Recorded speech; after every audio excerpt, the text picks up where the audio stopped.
Salut, c'est le prof Phil, avec, comme toujours, des mots plein la tête et pas plus capable d'écrire droit au tableau. Aujourd'hui, de quoi allons-nous nous parler? Nous allons nous parler, bien évidemment, du nez et de la langue. Commençons par faire un petit rappel. Le nez est, bien évidemment, un morceau de peau situé dans le visage. C'est juste cette partie-là ici que j'ai mis sur mon dessin. C'est une partie qui n'est absolument pas essentielle à l'odorat. C'est simplement une décoration.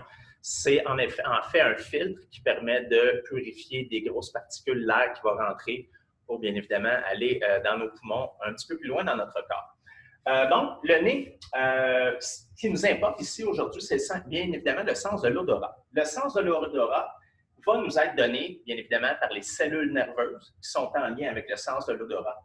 Ces cellules nerveuses-là sont des neurones olfactifs. Ces neurones olfactifs-là sont regroupés dans une tache olfactive. Donc, ce sont des espèces d'extensions, un peu en forme d'une petite toile d'araignée qu'on a dans le fond des sinus et qui va être le lieu des dendrites de ces neurones-là, donc de l'endroit où les neurones vont recevoir les messages. On va s'en parler un petit peu plus loin. Juste entre les deux, ici, il y a des passages nerveux qui permettent d'envoyer des nerfs qui ne sont pas des nerfs olfactifs, qui sont simplement une communication entre la tache olfactive et le bulbe olfactif, qui est un système nerveux primaire de traitement de l'information en vue de son acheminement par, cette fois-ci, le nerf olfactif aux régions du cerveau qui serviront à son traitement.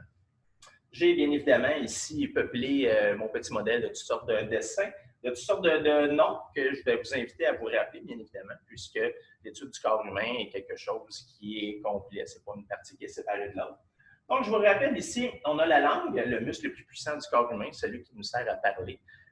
Pour ceux qui s'intéressent au mouvement de la langue lorsque l'on parle, je vous invite à aller voir des films avec du MRI, c'est de l'imagerie par résonance magnétique et probablement MRI langage, vous donnera accès comme recherche à des vidéos absolument stupéfiantes de la façon dont la langue fonctionne dans la bouche lorsque l'on parle. Ici, on a le palais, bien mal représenté, bien évidemment, sur mes petits dessins, avec tout au bout l'aluette, qui est le petit bout de chair, oui, qui part dans le fond de votre gorge. Ensuite de ça, si on descend, ici, il y a la région du pharynx. Ensuite de ça, dans le pharynx se divise en deux, où il va y avoir une première partie qui est l'œsophage, donc le long tuyau qui descend la nourriture jusqu'à l'estomac. Ici, on a le petit clapet qui est l'épiglotte qui nous empêche de nous étouffer avec la nourriture pour empêcher qu'elle ne tombe dans la trachée qui, elle, est l'orifice des voies respiratoires, donc des tuyaux respiratoires qui mènent jusqu'au poumon. Petit détail ici qui est très intéressant, dans le fond de cette région-là qui se nomme les fosses nasales, il y a un petit trou qui se nomme la trompe d'Eustache. C'est la sortie de la trompe d'Eustache que l'on a vue au dernier cours. Donc, je vous rappelle, voici l'oreille. L'oreille est divisée en trois parties. L'oreille externe jusqu'au tympan, l'oreille moyenne qui est la cavité dans le milieu ici et l'oreille interne qui sont les récepteurs nerveux de l'équilibre et du son. Eh bien, il y a également un petit tuyau qui part ici pour venir équilibrer la pression à l'intérieur de l'oreille moyenne, juste ici. Et ce tuyau-là, bien évidemment, pour aller chercher l'air en quelque part, va aller le chercher dans le fond des fosses nasales. Donc, c'est un peu la façon dont tout ça est fait à l'intérieur de nous. Comment est-ce que l'on perçoit les odeurs? Les odeurs, premièrement, ce que l'on appelle odeurs, ce sont en fait des molécules chimiques qui circulent dans l'air et qui doivent parvenir à rentrer à l'intérieur de notre nez, donc à travers les narines. Souvent, on va voir des chiens qui vont renifler beaucoup plus puissamment pour pouvoir sentir des odeurs. C'est simplement un principe de faire passer plus d'air dans les narines pour pouvoir aller solliciter à la surface des neurones avec le petit dessin que je vous présente ici. Voici un neurone. Voici un neurone olfactif. Les neurones sont toujours faits de la même façon, avec un corps cellulaire dans lequel on retrouve un noyau, un axone, qui est l'allongement de la cellule pour aller porter la communication, c'est-à-dire l'influx nerveux, toujours dans une seule direction, la direction de la synapse, qui fait en sorte que notre neurone olfactif ne pourra faire qu'une seule chose, transmettre des informations olfactives. Comment capte-t-il les informations olfactives? Voici mon dessin de mon neurone duquel j'ai agrandi la dernière partie ici. Donc, c'est une vision la plus rapprochée possible de mon neurone où on voit ici des protéines d'identification membranaire. Ces protéines d'identification membranaire devraient vous dire quelque chose. C'est quelque chose, c'est une partie de matière que vous avez vue avec le sang, donc avec les groupes A, B et O.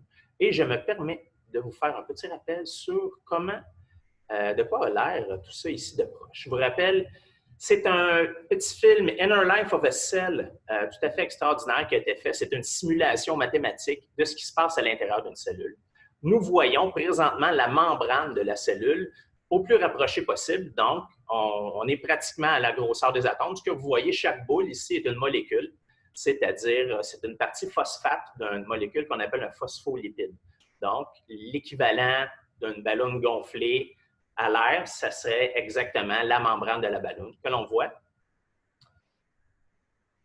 Sur cette membrane-là circulent toutes sortes de petits radeaux qui peuvent avoir toutes sortes de fonctions. Certains de ces radeaux-là sont des protéines d'identification membranaire. Ici, on parle d'un radeau de lipides. Il y a des protéines également qui vont servir de porte d'entrée au sucre, à différentes substances. Il y a des portes d'entrée également qui peuvent servir d'entrée au virus, ce qui fait en sorte que si certaines personnes ont certaines portes d'entrée, peuvent être affectées par des virus, d'autres non. Donc, ça se passe au niveau de la membrane. On voit, il y a toutes sortes de petits objets qui sont intégrés à la membrane. On va voir ici une coupe de la membrane et une partie dans la membrane qui est du cholestérol qui donne une certaine rigidité à la membrane. Et on voit très, très bien ici chacune de ces molécules-là qui est une tête avec deux queues qu'on appelle des phospholipides. Et à la surface de ça, il y a une multitude de protéines qui ont chacun des fonctions différentes. Eh bien, celle qui m'intéresse ici, c'est une protéine d'identification membranaire qui, elle, bien évidemment, là, j'ai dessiné AB et RH. On va l'appeler une protéine spéciale de captation de molécules odorantes. Donc, ici, je vais avoir des molécules odorantes qui vont venir stimuler la surface de mon neurone. Et lorsque mon neurone aura eu assez de ces stimulations-là, puisque là, ici, c'est un dessin de cellules à côté d'un dessin de molécules, donc les dimensions sont très, très différentes. Ça prend beaucoup de ces récepteurs membranaires-là d'une molécule odorante pour pouvoir envoyer le signal. C'est la raison pour laquelle, pour que vous puissiez percevoir les odeurs, on doit répondre aux critères qui permettent à ça de fonctionner. C'est-à-dire que la surface de mon neurone doit être dégagée. Si j'ai le rhume et que j'ai beaucoup de mucus, eh bien, le mucus, dans les fosses nasales qui se ramassent ici, va venir tout simplement enrober les dendrites de mon neurone. Et si c'est enrobé, les molécules ne peuvent pas passer pour aller être détectées parce que la molécule doit être captée par le récepteur pour pouvoir être détectée. Donc, avoir un nez propre. Il doit y avoir suffisamment de molécules. Même s'il y a 3-4 détecteurs qui sont activés à l'intérieur d'une cellule, ça ne veut pas dire que ça va déclencher un message. Ça en prend peut-être 1000, peut-être 10 000. C'est ce qui fait que notre acuité olfactive est relativement faible si on la compare aux chiens, si on la compare à une vaste panoplie d'animaux. C'est qu'on n'a pas assez de surface membranaire. Les chiens, si on regarde la façon dont c'est fait à l'intérieur du museau, il y a beaucoup de membranes qui vont permettre d'avoir beaucoup de cellules, beaucoup de neurones avec beaucoup de détecteurs, ce qui va faire en sorte que l'acuité olfactive va être très, très bonne. Les molécules que l'on veut sentir doivent pouvoir se déplacer sous forme de gaz. Si vous essayez de sentir une automobile, même dans le vent, s'il n'y a pas des morceaux d'automobile qui se détachent, vous ne la sentirez pas. Ce que vous pourrez sentir, c'est l'intérieur de l'automobile lorsqu'il est neuf. Pourquoi? Parce que les cuirs qui sont en mûrissement vont dégager des composés organiques volatiles qui, eux, vont pouvoir cheminer par l'air et parvenir jusque dans nos fosses nasales pour pouvoir être senties. Ces molécules-là doivent également avoir un sens dans notre évolution. C'est-à-dire qu'on doit pouvoir sentir les odeurs qui sont importantes. L'or, le métal or, n'a pas d'odeur. Pourquoi?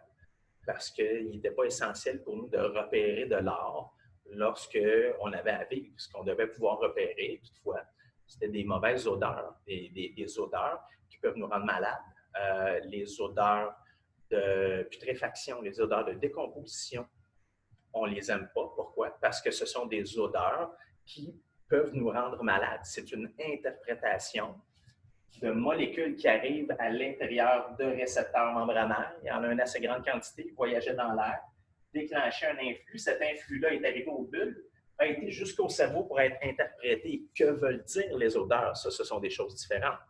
Si on parle d'une odeur de putréfaction d'animal, de chair en décomposition, c'est une odeur qui est particulièrement violente pour un être humain. C'est extrêmement répulsif. Si vous étiez un chacal, un charognard d'Afrique, eh bien, c'est comme un doux parfum de chocolat, puisque c'est leur source de nourriture principale, c'est justement de la viande en décomposition. Donc, l'interprétation que l'on fait d'une odeur, c'est quelque chose qui est en lien avec notre mémoire, en lien avec notre personnalité, notre culture, etc. Chose intéressante, semblerait-il que les sensations olfactives sont celles qui sont le plus reliées à la mémoire au niveau du cerveau. Il est facile de pouvoir se rappeler toutes sortes d'événements de notre vie simplement par des odeurs. Pour ceux qui le peuvent, essayez de vous rappeler de l'odeur de la mer. Lorsque vous arrivez au bord de la mer, ça va générer chez vous toutes sortes de souvenirs de voyages, de vacances, de moments de fun, de beau soleil. Donc, c'est quelque chose qui est assez intéressant à conserver. Si vous voulez conserver un bon odorat, vous devez prendre soin de votre corps, bien évidemment, une merveilleuse machine que vous allez conserver jusqu'à la fin de vos jours. Pour en prendre soin, vous devez éviter les abus, c'est-à-dire éviter les substances, comment je dirais ça, les substances volatiles trop fortes, des abus d'alcool peuvent brûler les fosses nasales, des abus des substances trop fortes, des abus de piment, de tabasco, de piment jalapeno, de goût extraordinairement pimenté, ça peut venir qu'à abîmer ces neurones-là. Et bien évidemment, si vous voulez éviter que tout ne sente la mort, vous devez avoir des conduits nasaux propres et sèches. Maintenant, qu'en est-il de la langue? Voici une langue que j'ai tranchée pour vous montrer et rapprocher, bien évidemment, pour vous montrer un élément que l'on connaît dans la culture populaire, qui est la papille gustative. La papille gustative, c'est une espèce de support géant aux cellules, aux récepteurs gustatifs que vont être les bourgeons gustatifs. Donc, la langue a une surface qui est rugueuse. Ce n'est pas une surface qui est lisse. Pourquoi est-ce que c'est une surface qui est rugueuse? Parce qu'à la surface de la langue, il va y avoir des dénivellations, il va y avoir des grosses bosses. Si on les regarde au microscope, c'est absolument énorme. Ce sont des papilles gustatives. Ces papilles gustatives-là sont des espèces de boutons qui ressortent un petit peu et qui vont avoir une cavité tout le tour, comme ça ici, en profondeur. Et dans le fond de cette cavité-là, c'est là que vont se retrouver des amoncellements de cellules nerveuses permettant de recevoir les goûts. Ce sont les bourgeons gustatifs qui vont, eux, retransmettre l'information jusqu'au cerveau par le nerf gustatif. Même principe de fonctionnement que pour l'odorat. Donc, ce sont des molécules qui doivent aller sur la surface des membranes, qui doivent aller stimuler un récepteur membranaire. Ce récepteur membranaire-là va commencer à déclencher l'influx nerveux dans le neurone qui, lui, va être acheminé vers le cerveau. Si on veut avoir une bonne acuité gustative, l'acuité est la capacité d'avoir une bonne perception et la qualité de la perception d'un sens. On peut avoir de l'acuité auditive si on a une bonne oreille, de l'acuité visuelle si on a une bonne vue, etc. Et bien évidemment, pour avoir une bonne acuité gustative, ce que l'on va faire, c'est qu'on veut éviter premièrement de brûler ces bourgeons-là. Comment? En évitant les substances trop fortes, en évitant les alcools trop forts, en évitant les mets trop chauds qui peuvent par ailleurs nous brûler, en évitant également les mets trop assaisonnés. Et si on fait ça de manière générale, on risque de pouvoir utiliser notre perception gustative jusqu'à la fin de nos jours, et ça, dans la plus grande des joies. Et cette joie nous parviendra, bien évidemment, si ce sont des molécules qui peuvent être goûtées, toujours selon le même principe que l'odorat. On doit avoir le récepteur d'une certaine molécule pour pouvoir goûter. Si on n'a pas le récepteur, on n'a pas la possibilité de goûter à ça. C'est comme si on n'avait pas de rétine, on ne pourrait pas voir la lumière. Exactement la même chose. On veut que ces molécules-là puissent se dissoudre dans la salive, puisque ça ici va fonctionner seulement en présence de salive. Pourquoi? Parce que, étant donné que le bourgeon gustatif est dans le fond d'un pore gustatif, dans le fond d'une espèce de trou, il ne peut pas y avoir d'accès physique entre des molécules sèches ici et le fond. Il doit y avoir un écoulement de salive. Donc, voici une petite goutte de salive qui doit s'écouler avec les molécules jusque dans le fond du pore gustatif pour pouvoir aller solliciter le bourgeon gustatif. Si vous mettez quelque chose de sec sur votre langue, vous ne le goûterez pas. Vous pouvez faire le défi avec quelqu'un à côté de vous. Prenez, je ne sais pas, un cube de sucre qui est un morceau de pain qui est sec. Si vous le déposez sur la langue de quelqu'un qui a les yeux fermés et qui a confiance en vous, bien évidemment, cette personne-là ne pourra pas savoir qu'est-ce que c'est. Si vous rajoutez quelques gouttes d'eau, il va y avoir des molécules gustatives qui vont se dissoudre et la personne pourrait deviner c'est quoi le morceau que vous avez mis sur sa langue qui était sec et donc qui ne pouvait être goûté.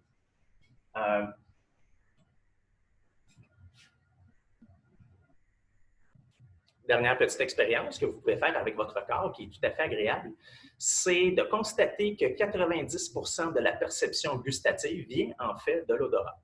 Je vous invite à faire l'expérience suivante avec deux substances différentes, deux jus peut-être. Commencez par prendre, disons, du lait, une gorgée de lait, vous l'avalez, vous bouchez votre nez, vous prenez une gorgée de jus d'orange en laissant votre nez complètement bouché, vous l'avalez et vous ne vous rendrez pas compte que vous avez bu du jus d'orange. Vous ne saurez pas c'est quoi le liquide que vous avez absorbé parce que vous n'avez pas la sensation gustative. Il n'y a pas un retour de molécules volatiles à partir de la bouche jusque dans les sinus pour aller stimuler les sens de l'odorat. Et on a une grosse partie de ce que l'on goûte vient en fait simplement de l'odeur que ça a. Alors, je souhaite de bien vous amuser avec votre corps, toujours sagement bien évidemment.